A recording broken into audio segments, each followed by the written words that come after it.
And I am Neha Miglani. Today I am going to start the topic of determinants of the elasticity of the demand.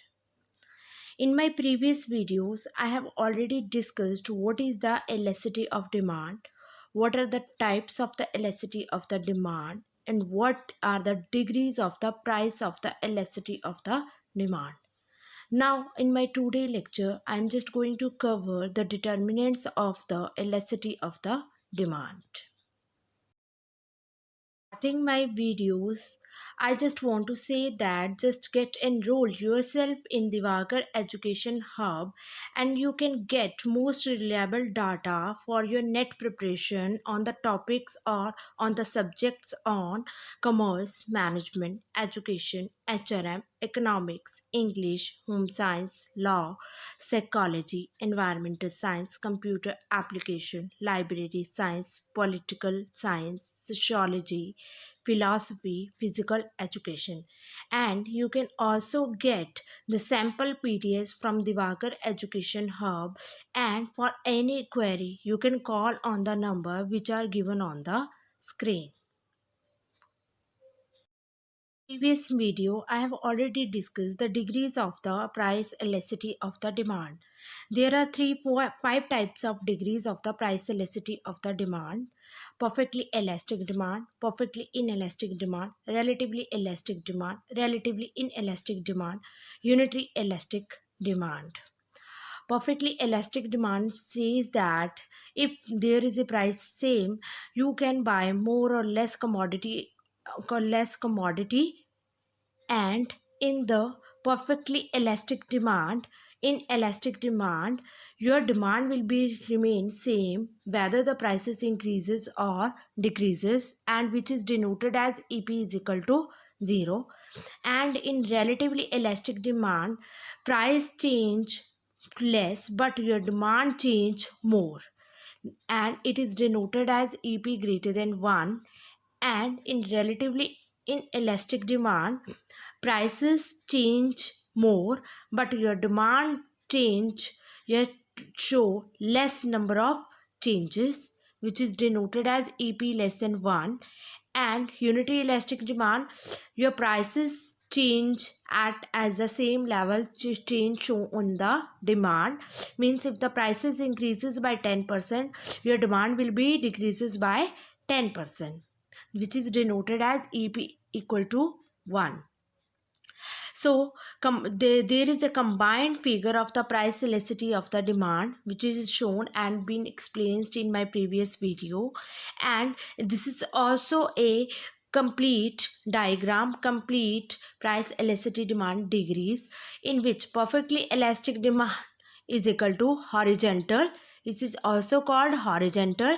Relatively elastic, which is equal to flatter. Unity elastic, which is equal to stiffer.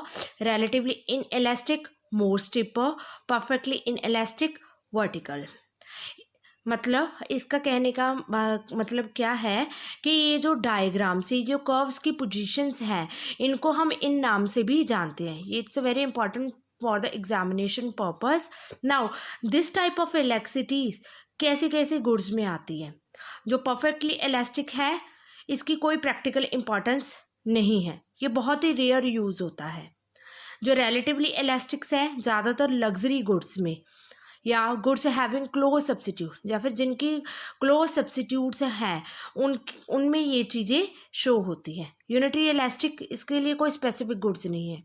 हमें नहीं पता ऐसी कौन सी goods हो सकती हैं जिनमें equal level पे चेंजेस आए. relatively elastic, goods of daily use and goods having no close substitute, ऐसी गुड्स के लिए यूज़ होते हैं जो डेली यूज़ के लिए यूज़ की जाती हैं और जिनका कोई भी क्लोज सब्सिट्यूट ना हो. Perfectly in elastic, mostly used in the medicals, drugs etcetera. मतलब ये बहुत ही, ये जो हमारी स्लाइड है, it's very important for the examination purpose. Question कहीं से भी आ सकता है कि हॉरिजेंटल लाइन को क्या कहा जाता है, उसको हम परफेक्टली इलास्टिक कहते हैं. फ्लैटर लाइन को क्या कहते हैं, स्टिपर लाइन को क्या कहते हैं, मोस्ट स्टिपर को, वर्टिकल को. लग्जरी गुड्स में कौन सा केस आता है, रिलेटिवली इलास्टिक, यूनिटी इलास्टिक के relatively inelastic. Necessary goods में कौन से केसेस यूज होते हैं, ठीक है. So go through this slide. Now come to the main topic, that are the determinants of the elasticity of demand. मतलब हमारे ऐसे कौन कौन से डिटर्मिनेंट्स हैं, जो फैक्टर्स हैं वो अफेक्ट करते हैं हमारे एलास्टिसिटी ऑफ डिमांड को. ऐसे बहुत सारे फैक्टर्स हैं जिसमें सबसे पहले आ जाता है availability of the close substitute. जितना हमारा क्लोज सब्स्टिट्यूट अवेलेबल है हमारी डिमांड उस हिसाब से वेरी करेगी. ठीक है. जितनी ज़्यादा हमारे क्लोज सब्स्टिट्यूट्स होंगे हमारी डिमांड उतनी ही इलास्टिक होगी. मे बी हम ज़्यादा करेंगे. इलास्टिक का मतलब क्या होता है कि चेंजेबल.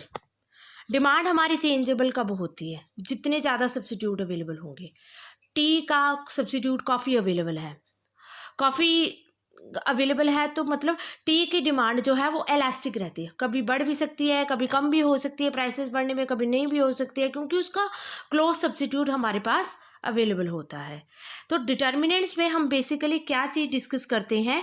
हम इसमें ये चीज़ डिस्कस करते हैं कि इलास्टिसिटी कितनी है, इलास्टिसिटी डिमांड में कितनी है. इलास्टिसिटी का मतलब क्या होता है कि इलास्टिक में का मतलब क्या होता है कि चेंजेबल. कितनी चेंजेबल मतलब हमारा नेचर कैसा है, उस गुड्स का नेचर क्या है, चेंजेबल है.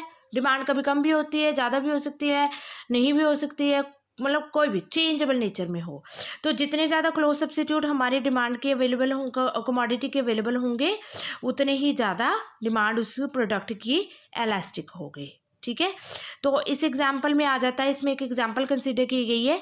If there are many bread stores in the city and one bread store raises its prices, the quantity demand decreases since there are many other stores producing a similar product. अब एक city में बहुत सारे bread store available है. अगर एक वहाँ उसी सिटी का एक ब्रेड स्टोर अपने प्राइसेस को बढ़ा दे तो उसकी डिमांड ऑटोमेटिकली डिक्रीज करेगी, क्योंकि जो कस्टमर है उनके पास और भी ब्रेड स्टोर अवेलेबल है उस मार्केट में, वो वहाँ जाके प्रोडक्ट बाय कर सकते हैं. ज़रूरी नहीं है बढ़ी हुई प्राइसेस पे उसी सेम स्टोर में वो बाय करेंगे. तो जितना क्लोज सब्स्टिट्यूट अवेलेबल होगा आपकी डिमांड उतनी ही इलास्टिक होगी. Now come to the next determinant, that is the percent of income. Percent of income मतलब क्या है? हम अपनी इनकम का कितना प्रपोर्शन जो है वो गुड्स को बाय करने के लिए यूज़ करते हैं. जितना ज़्यादा हम परसेंट अपनी इनकम का गुड्स को बाय करने के लिए रखेंगे डिमांड उतनी ही ज़्यादा इलास्टिक होती है.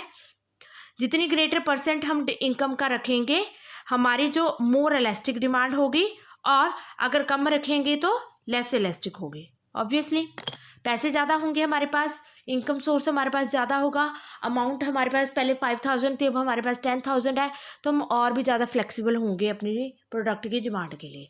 जितने ज़्यादा कम होंगे हम फ्लेक्सिबिलिटी नहीं रखेंगे. बेसिक गुड्स हमें चाहिए तो वो तो चाहिए चाहिए. ठीक है. नेक्स्ट डिटर्मिनेंट है लग्जरी और नेसेसिटी गुड. गुड्स कैसी है? वो लग्जरी गुड है कि नेसेसिटी गुड्स है? लग्जरी गुड्स मतलब हम लग्जरी गुड्स ऐसी गुड्स होती हैं जिनको हम यूज़ करते हैं अपने स्टेटस को बढ़ाने के लिए, और नेसेसिटी गुड्स वो गुड्स होते हैं जो बेसिकली रिक्वायर्ड होती है एक ह्यूमन बीइंग को, फूड, क्लोथिंग, शेल्टर. तो दैट आर नेसेसिटी गुड्स. अब हमारी जो डिमांड की इलास्टिसिटी है वो ये इस पर डिपेंड करती है कि हमारी गुड कैसी है, लग्जरी गुड है कि नेसेसिटी गुड है. Those item that are necessities in life are more elastic. जो आइटम्स हमारी नेसेसिटीज आइटम्स होती हैं, जो नेसेसिटीज आइटम होंगी इनकी डिमांड जो होगी वो इन इलास्टिक होगी, और जो हमारी लग्जरी गुड्स होंगी इनकी डिमांड जो होगी वो मोर इलास्टिक होगी. ठीक है. क्योंकि प्राइसेस कम हो ज़्यादा हो, जैसे ज्वेलरी हो, याचर्स हो, वेकेशन ट्रैवल्स हो, तो जितनी ज़्यादा ये सारी चीज़ें होंगी तो ये तो हमारी लग्जरी आइटम्स है. रेट्स जैसे होंगे हमारी डिमांड उस हिसाब से इलास्टिक हो जाए. पर नेसेसिटी गुड्स में नहीं होता है, क्योंकि वो तो हमें चाहिए, उसके प्राइसेस कम हो ज़्यादा हो doesn't matter, but that product demand should be in elastic by nature. Next time period.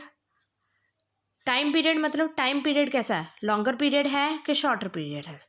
Longer period है तो हमारी डिमांड मोर इलास्टिक होगी, क्योंकि हमारे पास इतना सारा टाइम अवेलेबल होगा कि हम उस प्रोडक्ट के सब्स्टिट्यूट अवेलेबल करने की कोशिश करें, उसके फाइंड आउट करने की कोशिश करें. तो इतना टाइम हमारे होगा तो उसके लिए हमारी डिमांड जो होगी उस केस में इन इलास्टिक होगी. बट अगर टाइम पीरियड शॉर्ट है तो हमारी डिमांड इन इलास्टिक होती है.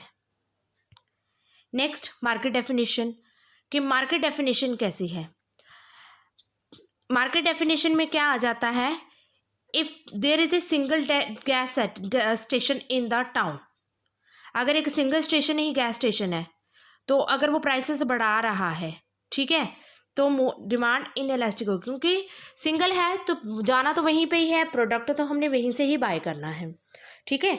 अगर मोर गैस स्टेशन को छोड़ के दूसरे गैस स्टेशन में जा सकते हैं और वहां पे अपने प्रोडक्ट की डिमांड को कर सकते हैं। तो मार्केट कैसी है, मार्केट बड़ी है कि छोटी है, छोटी है तो डिमांड इनएलास्टिक होगी, बड़ी है तो डिमांड एलास्टिक होगी।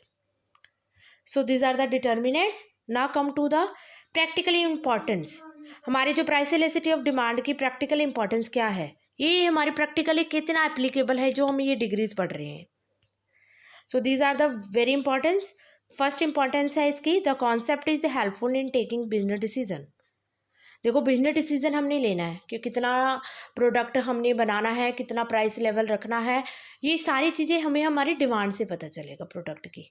तो ये सारी हमें डिग्रीज के थ्रू पता चलेगी कि इतने प्राइस लेवल पे कितनी डिमांड आएगी, तो हम उस हिसाब से हम प्रॉफिट अर्न कर सकते हैं। नेक्स्ट इंपॉर्टेंस है importance of the concept in formatting the tax policy of the government. Government को हेल्पफुल होती है अपनी टैक्स पॉलिसी बनाने के लिए। गवर्नमेंट जितना प्रोडक्ट ज़्यादा बाय किया जाएगा तो शायद गवर्नमेंट उस पर टैक्स ज़्यादा इम्पोज करेगी उनकी रेवेन्यू बढ़ाने के लिए। तो ये सारी इसके लिए भी इंपॉर्टेंस इसकी होती है। Now for determining the reward of the factors of the production. Factors of the production कौन से होते हैं, land, labour, capital, entrepreneur, there are 4 factors of production.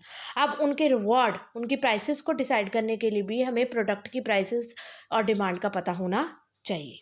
Next, to determine the terms of the trade between the two countries. दो countries के बीच में trade कैसा करना है, उसके लिए भी हमें इसकी रिक्वायरमेंट होती है।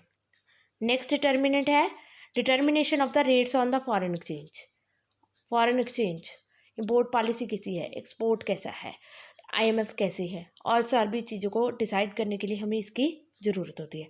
For nationalisation of certain industry, कुछ ऐसी सर्टेन इंडस्ट्रीज़ हैं उनको नेशनलाइज गवर्नमेंट सेक्टर्स में कन्वर्ट करने के लिए भी हमें प्राइस और डिमांड का रिलेशन पता होना चाहिए। In economic analysis, the concept of price elasticity of demand help in explaining the irony of poverty in the midst of plenty. Poverty का पता चल जाता है कि लोग डिमांड कितनी करते हैं, कितनी नहीं करते हैं, उस प्राइस लेवल पे कितना प्रोडक्ट बाय करेंगे कि नहीं करेंगे, ज़्यादा करेंगे कि कम करेंगे। तो उस चीज़ से हमें पॉवर्टी का पता चल जाता है कि उस कंट्री में कितनी पॉवर्टी है, ठीक है। So these are the importancy of the price elasticity of the demand, and we have also discussed the determinants of the price elasticity of the demand, and also we have discussed the combined figure and what are the other names of the degrees of the price elasticity of the demand. I hope you will all understand all these things. Thank you so much.